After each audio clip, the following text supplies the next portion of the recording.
আসসালামু আলাইকুম রহমতুল্লাহি ওয়াবারকাতুহু। আমি এখন দেখাতেছি আপনাদেরকে ডাগর ফলের গাছ এইভাবে আপনারা চাষ করবেন। দেখেন এইরকম সিস্টেমে এইরকম জাংলা দিয়া এটা ডাগর ফলের যে লাল লাল যে ফলটা হয়, এই ফল আপনারা দেখতে পাচ্ছেন। এর মানে বয়স নাগে 1.5 থেকে 2 বছর সময় লাগে। যখন ফলটা এসে ভালো আকৃতির বড় হয়, আমার এই ফলের গাছের বয়স মোটামুটি মোটামুটি 1 বছর হয়ে গেছে। তো আপনারা চাইলে এরকম জাংলা দিয়া আপনারা এই ডাগর ফলের চাষ করতে পারেন।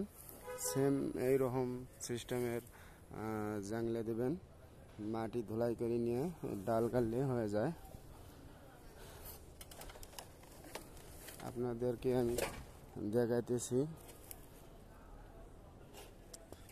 আমি পুরোটাই ঘুরে ঘুরে দেখাইতেছি, আপনারা একটু দেখবেন। এটা হলো সেই ডাগর ফল যে মানে অনেকজনে দোকানে বিক্রি করে, আর অনেকজনে বিক্রি করে হলো ভ্যানে কইরা।